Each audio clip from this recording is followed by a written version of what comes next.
Are you planning to come to the UK for work but don't have IELTS score and wants an easy solution?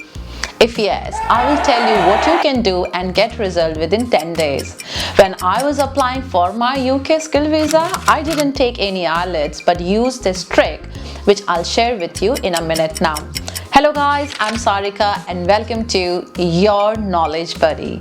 If you like the content of my videos, give it a thumbs up and click on the bell icon to receive notification of my new videos. And if you want to motivate me, you can subscribe to my channel for free. So today's agenda is what is NARIC, what changed after Brexit, what services are provided by NARIC and which service to use for your visa application, how to apply, what documents are needed and how much does it cost. Also at the end I'll cover top 10 questions which I have collected from the comment section. So let's get started. What is NARIC? So NARIC is the National Academic Recognition Center and is the national agency responsible for providing official information on the international education, training and skills acquired outside the UK. So what changed after Brexit? Did EECTIS replace NARIC? So after Brexit, the UK is not using the NARIC website anymore and hence from 1st of Jan 2021, instead of old NARIC website, you will have to access the new website called ECCTIS. Links will be in the description.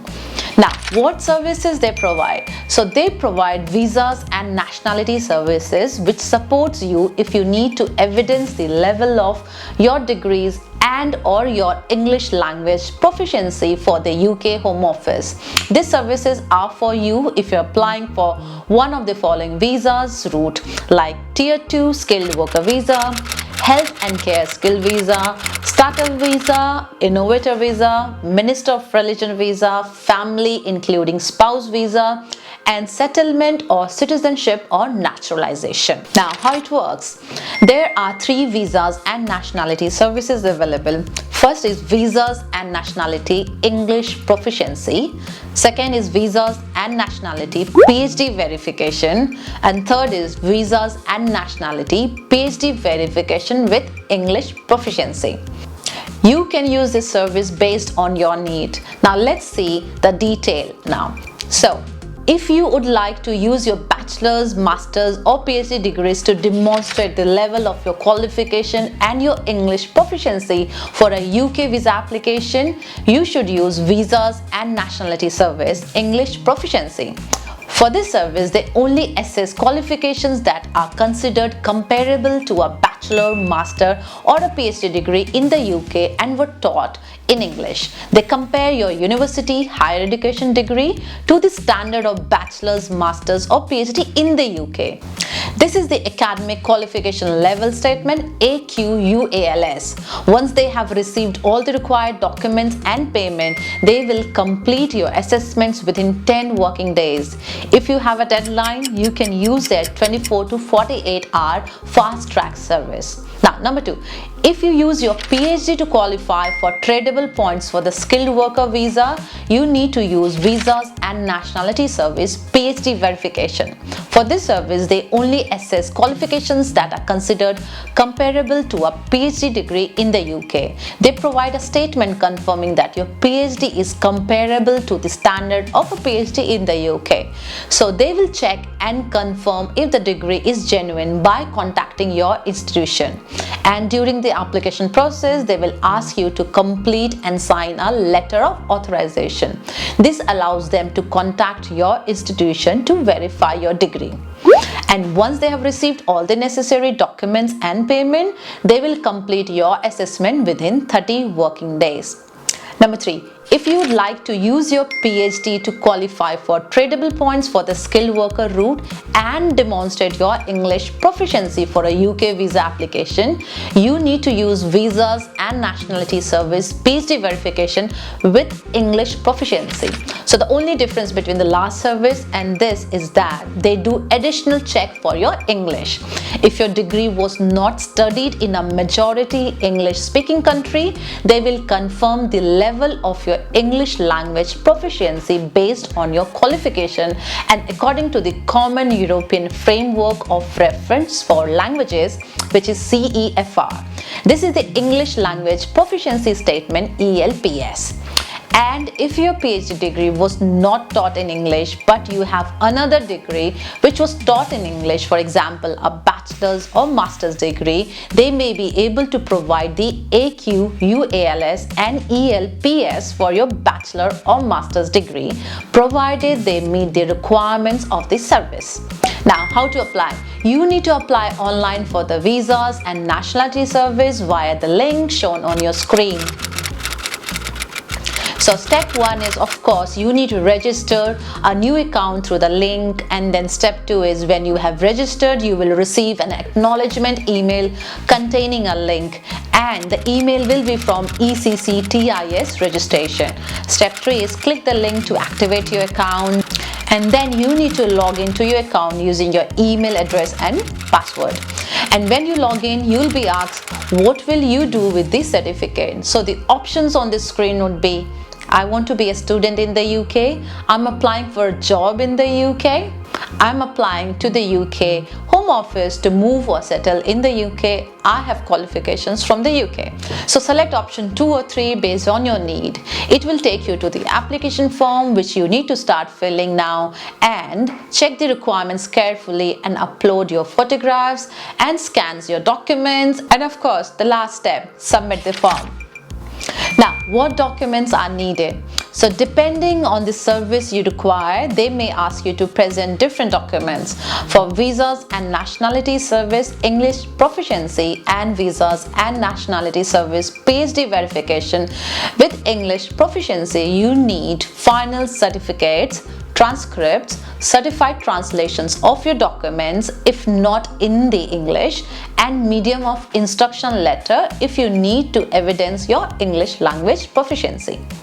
For visas and nationality service PhD verification, you need only 3 documents, which are final certificates, transcripts and certified translations of your documents if not in English.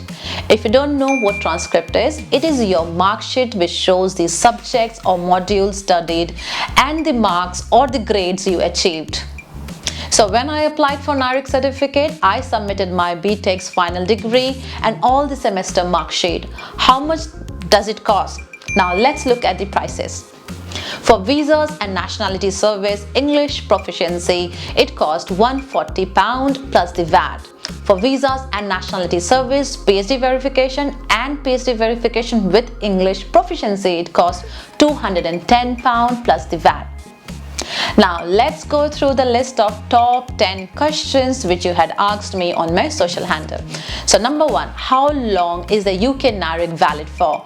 The UK NARIC certificate is valid for lifetime. Therefore, once you have paid and obtained your certificate, you will not need to pay for another one unless you lose it. Question 2. I need this certificate urgently. What can I do? So you can apply online via the fast track service. Question number 3. How do I contact NARIC? If you have questions regarding UK NARIC services for individuals, please visit the FAQs page or even use their interactive guide. If you have an online account, sign in and go to the message box. If you have an urgent query about your application or account, you can call them on the number shown on your screen. Make sure you have your unique inquiry ID ready so that they can assist you as quickly as possible. If you don't have an account, and you can call them on this number anytime, Monday to Friday from 9 AM to 5 PM UK time.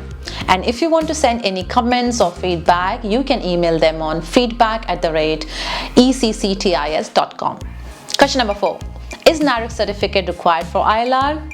After 6th of April 2016, all visa and ILR applicants must have their non-British qualifications certified by NARIC to show they are equivalent to British standard. Without this certificate and evidence, your ILR or visa application will be rejected. Question 5. How will I receive my certificate or assessment by NARIC? It will be via post in the paper format. Now, question number 6. How long does it take for my certificate to come after submitting my application? So, 10 days is their normal time frame, but you can also fast track your application by paying extra money. Also, due to the current COVID situation, it may take longer for the international people to receive their certificate via the courier service. Question 7. How many degree or qualifications can I upload? So, for visas and nationality service, they only look at the higher education, university qualifications, so make sure you submit that. Question 8.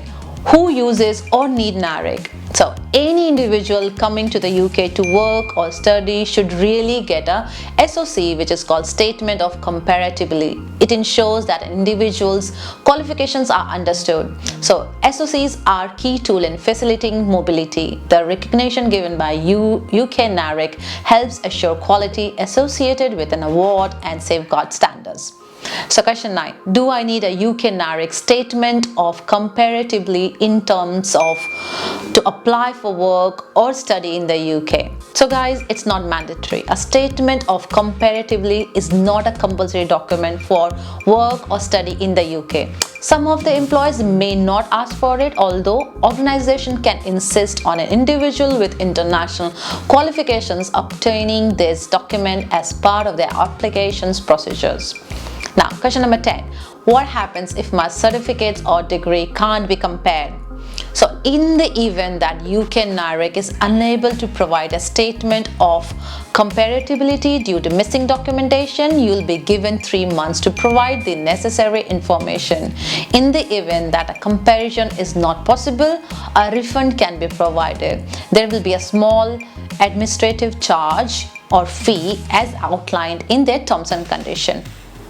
So, since NARIC certificate is valid for a lifetime, I would recommend to apply and keep it ready with you if you are seeking for jobs in the UK, as this will be needed for most of the visa category which I discussed today.